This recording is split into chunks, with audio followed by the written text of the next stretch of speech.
Are you here? Is Gabriel here? I know you were going to be here anyway. Maybe you're upstairs. But IACT is a small but mighty nonprofit that is dedicated to serving people who are affected by mass atrocities. It's an anti-genocide group that Inside LA has been working with for years now.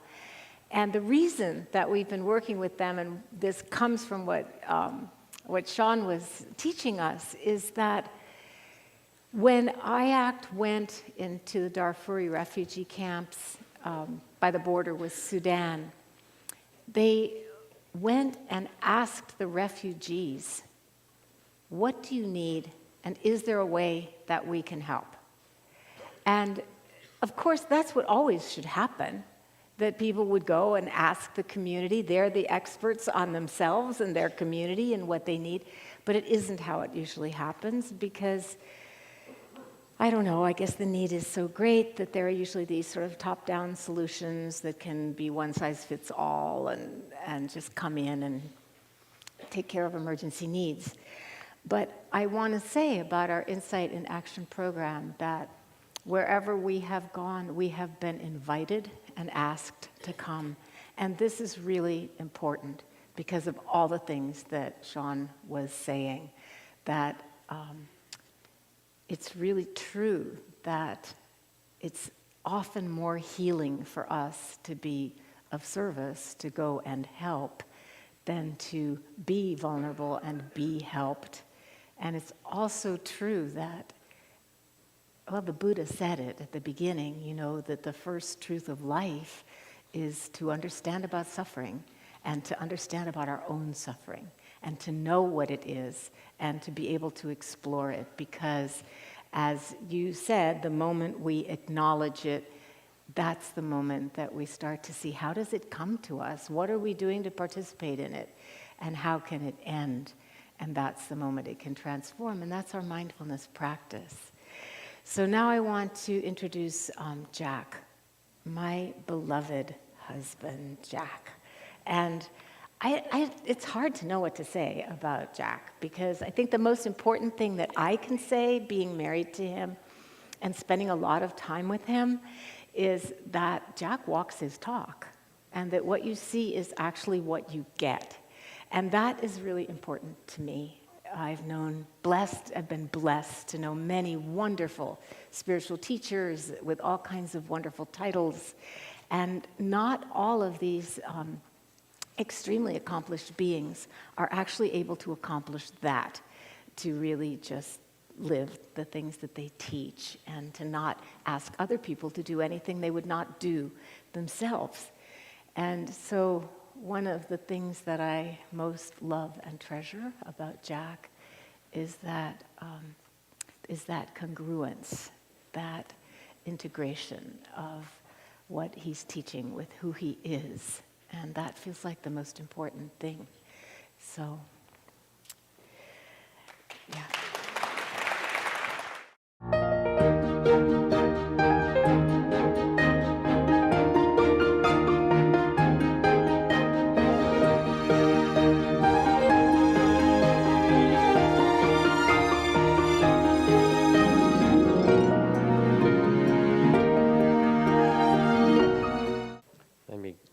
Set up a little bit here.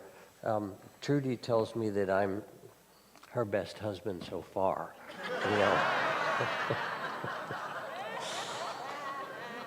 I'm honored to be in that role. Thank you, dear. And also really happy to see you all here and to be at this event because it's partly an event of, it's a fundraiser for Inside LA, which does all these amazing things. And there are a lot that weren't even listed, working with veterans coming out, and working with the nurses and the medical practitioners in Children's Hospital who don't have anybody or a safe place to actually talk about what they have to do with one another. You can't go home and say, I'm sorry, the baby I was taking care of today died.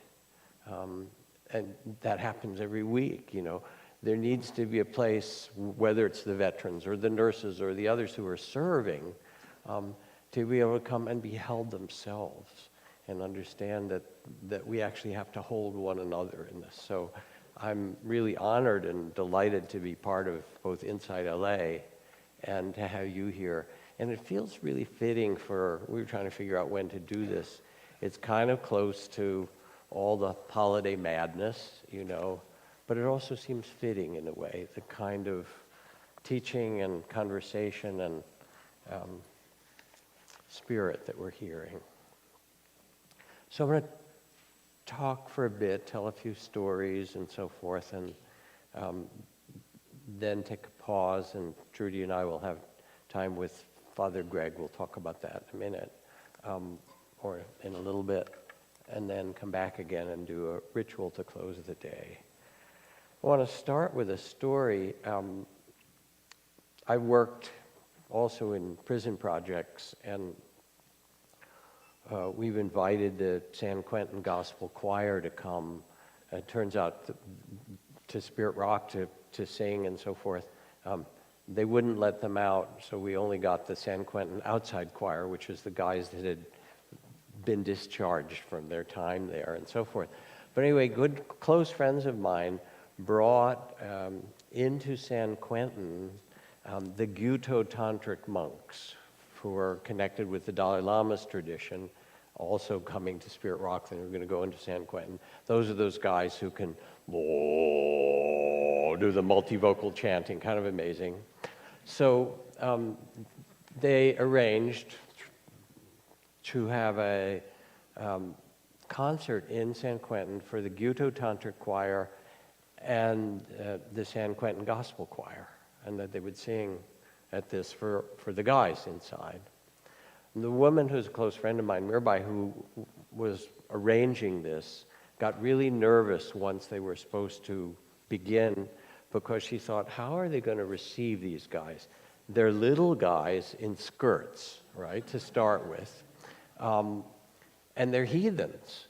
And most of the San Quentin Gospel Choir are people who got religion and, where Jesus saved their life. And how are these people going to be seen by the men inside in the choir, especially? So she said, I want to introduce these men to you. You have to understand that many of them have spent some years in prison.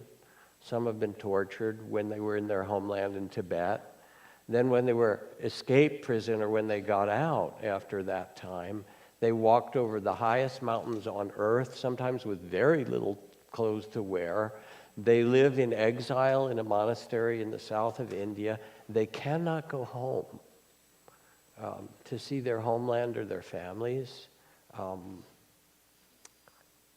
And what's kept them going all this time is their prayers and their songs.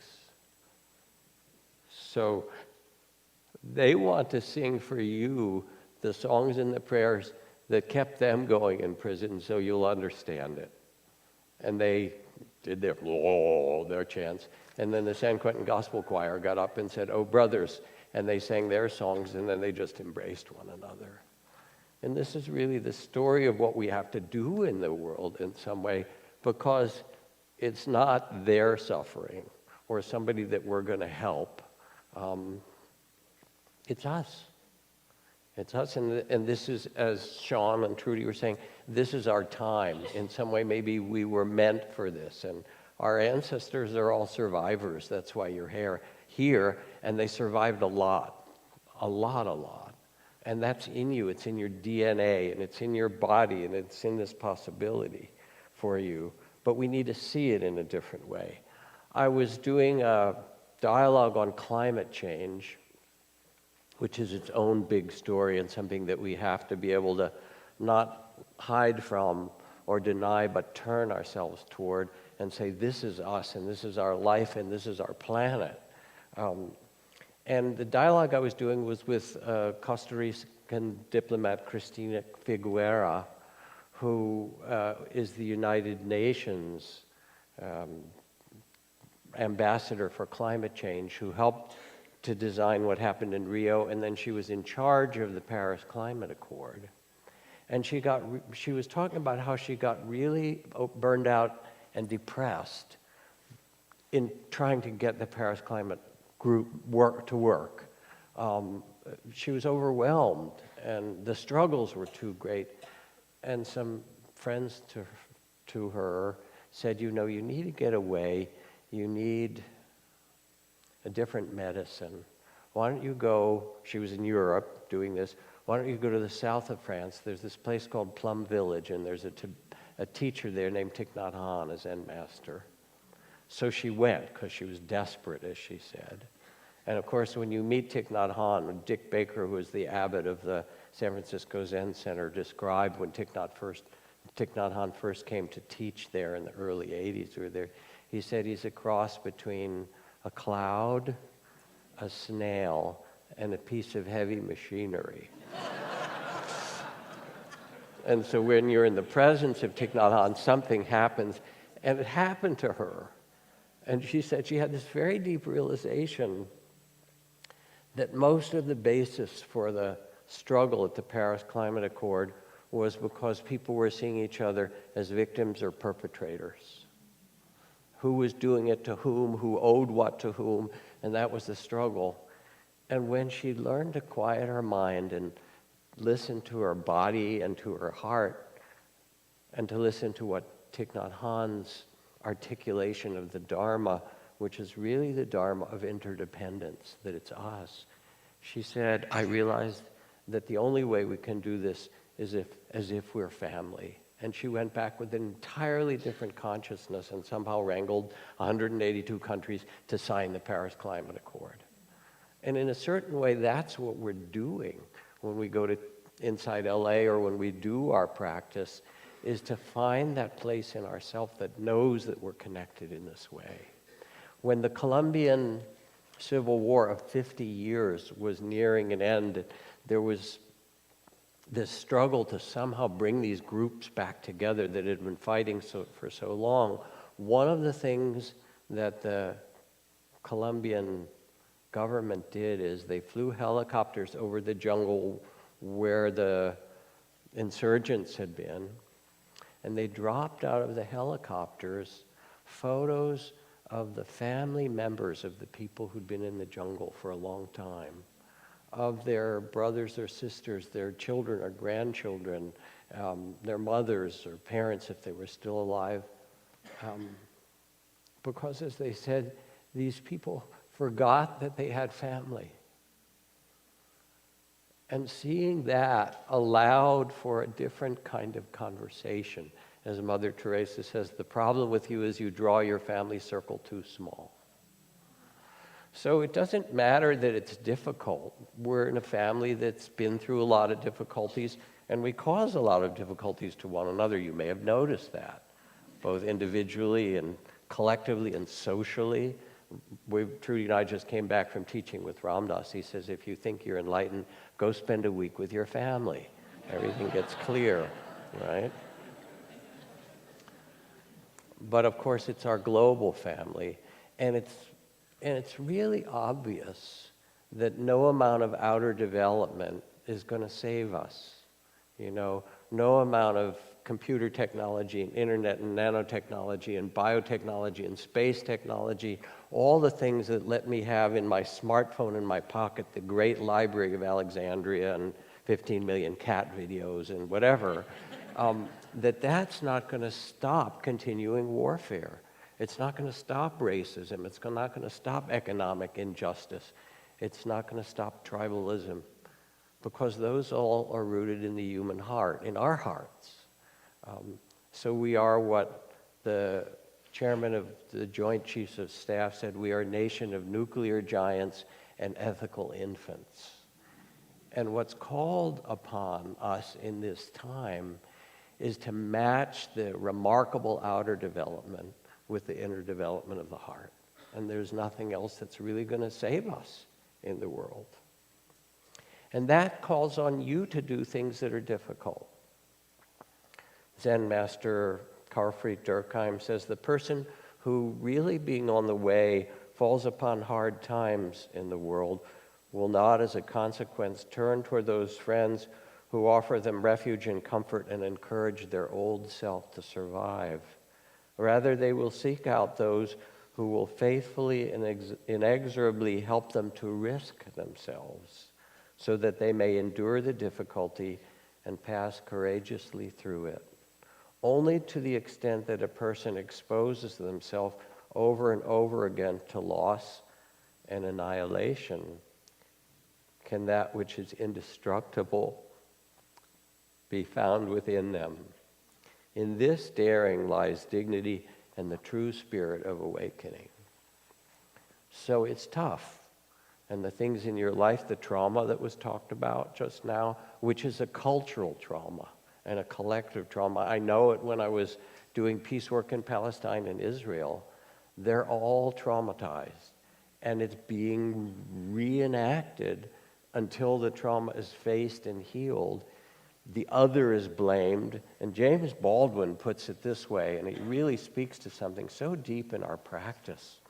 He says, I imagine one of the reasons people cling to their hate and ignorance so stubbornly is because they sense that once hate is gone, they'll be forced to deal with their own pain. And if we can't deal with our own trauma and our own insecurity, then we project it on others. It's the immigrants, it's the Mexicans, it's the brown people, the black people, the yellow people, it's the gays, it's whoever's the enemy du jour. It was a communist when I was a kid, right? They're coming back around. They'll be an enemy against you. But as a culture, if we're in denial about our vulnerability, and we are vulnerable to one another, as the poet Rilke says, ultimately it's upon your vulnerability that you depend. We're vulnerable to each other every time we drive, that someone stops at the red light and lets us go through the green. We're vulnerable to our family. We don't need to go much further than that. You understand. We're vulnerable to how our culture, structures itself. So some people are cared for and some are, swept away or shot at. We're vulnerable to one another. And when we recognize this in ourselves, then we say, and it's what Sean was teaching, what Trudy was talking about, we're in this together. And to be able to meditate, to quiet the mind and tend the heart and cultivate some degree of presence, of compassion for ourselves and others, maybe this is the whole game. It's not about self-improvement. You've tried that. We know how that works, right? Therapy, yoga, jogging, meditation, coaching, diets, okay. You're a little better, maybe, if you're lucky, right? It's not about perfecting yourself. It's about perfecting your love. That's really all that liberates. It's all that liberates the heart. And then, there's so many more things that I want to say. Couple little stories and something to say. Sanjay Gupta, the CNN public doctor, went to meditate with the Dalai Lama and got to Dharamsala, and they made this whole arrangement, and they'd met before. So he went in at 4 a.m, or 4:30, and the Dalai Lama gets up early meditating, and there was a seat next to him for Dr. Gupta to come in. So Sanjay Gupta comes in and takes the seat and starts to meditate, and Dalai Lama's quiet and meditating. This is a little intimidating, right? But there he is. Okay, I get to meditate with the Dalai Lama. And after about half an hour, Dalai Lama turns his head and he says, "Any questions?" And Sanjay looks back and says, "This is hard." Dalai Lama replies, "Me too."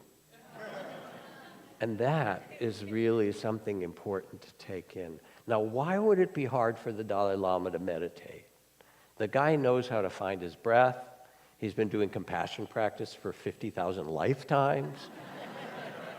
But he also holds the tragedy of Tibet and the people of Tibet, that he can't go home, that their culture is being destroyed. He also holds the fact that the people of Sudan or Syria or, wherever it was, come to him and say, you're a world leader, help us. Help us with the problems of our conflict and racism and all the things that are going on. He carries all that because he's open and human. And when he sits, it's not just that he's sitting, I'm the Dalai Lama. He said, I'm us. And you are too. You sit with us. So then the last piece to say for right now is, does this mean you should weep and rage? Yes. Sean was saying that she's going to have a workshop next week where you can do all that and get it out. It's fine. No, you actually need to honor your tears. There are two kinds of tears. There's the personal tears that if you haven't wept, that carry the trauma of your life, you will be harming yourself and others because it's all bottled up. But there's a second kind of tears called the tears of the way, the Dharma tears. And these are because your heart becomes tender and you carry the world in your heart. But it's not the end of the story. That's the first noble truth. There's suffering. There's its causes.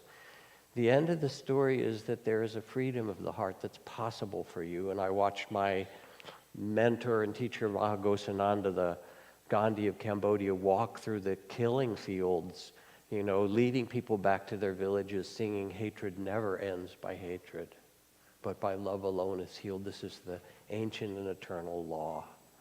And I remember with my daughter, Caroline, she and I have gone to a lot of different actions and demonstrations together. And I remember the first time she was with me when I got arrested, and she was like 9 years old or so, and they were putting those little handcuffs on you the way they do. And she started to weep, and she said, Daddy, they're arresting you. I said, this is cool, kid. This is great. And I started to kind of do a little dance with my hands together, We were together. She's now a human rights immigration lawyer. And we were together at the San Francisco airport for the big demonstrations after that executive order to ban people coming in from the predominantly Muslim countries. There were 2,000 people there, and at the gate where we were, people chanting, no ban, no fear, refugees are welcome here with their signs. And you know how the demonstrations are. It's kind of an old form. We need to do it differently, by the way, okay? In the middle of our gate was a New Orleans jazz band. So we're chanting, no ban, no fear. And the drummer kicks in and gives us a little bit of rhythm. Then the sax plays a little riff on top, and the trumpet plays a nice melody. And pretty soon we're going, no ban, no fear, refugees, welcome here. We're singing together. The guards are smiling. The cops are like dancing with us, right? It was artful. We were there. We weren't going away. It mattered to us. It mattered to us, not just for the people who were being held in the airport, but it mattered because we had to stand up for what mattered in our hearts. As one of our founders said, one person with courage is a majority. And I had for a long time on my refrigerator that picture of the Chinese man with his shopping bag standing in front of the line of tanks, that famous image. One person with courage is a majority. So we're there, and we were having a good time. Molly Ivins, who's this great, really celebrated activist and writer and so forth, and one of those bigger-than-life Texan figures, she says, so keep fighting for freedom and justice, beloveds, but don't forget to have fun doing it. Be outrageous, rejoice in all the oddities freedom can produce, and when you get done celebrating the sheer joy of a good fight for what you stand up for, be sure to tell others who follow you how much fun you had. So with the Dalai Lama, and there's this wonderful book called The Book of Joy, Tutu and the Dalai Lama brought together for, I think, the Dalai Lama's 80th birthday or something. And the main question, that was asked is, how can you two laugh so much? I think people go to see the Dalai Lama not for those Tibetan teachings, which are so remarkable and profound that most of us don't really quite understand them, or for the fact that he's this Nobel laureate, celebrated world peacemaker. I think people go by the thousands to hear him laugh. How can somebody be so joyful when carrying all of that? And he was asked, he and Tutu are teasing one another and joking and laughing. Tutu, the same thing. How can you have gone through apartheid and all this, the suffering? And Dalai Lama said, they've taken so much from me. They've taken our temples, they've burned our sacred texts, they've taken my freedom to go home. Why should I let them take my happiness? Why should I let them take my happiness? So the meditation instruction from Laurie Chapman is this. She writes, I like nothing more in this whole world than sitting on my ass, being quiet, doing nothing. That's a first statement, okay? And it's a really good thing to do, to stop and listen deeply. And she goes on, and it's not my fault that I have this attitude because I happen to have an amazingly comfortable ass. If you could sit on this baby for even a few minutes, you would realize that getting up off this ass would be a crime against nature. So the idea of a spiritual practice is not that it's a grim duty. It's an act of love. It's an act of love toward your body, toward the tears that you carry and the trauma, that you face, toward the beauty of the world, the unbearable beauty and the ocean of tears, and that you actually develop the capacity to be present for it with an open heart. And then you get up from wherever you sit. In Zen, they say there are only two things. You sit and you sweep the garden, like breathing in and out. You quiet the mind and tend the heart, and then you get up, and here's the garden of the world. And you get your broom, or whatever is your favorite instrument that happens to be to play, and you sweep and you make beauty in this world, because that's what it's longing for. If you go in a refugee camp and you're depressed, they're not that interested. It's just not how it works. You have joy, you have a freedom to bring, and this is really what you can bring to the world. So thank you.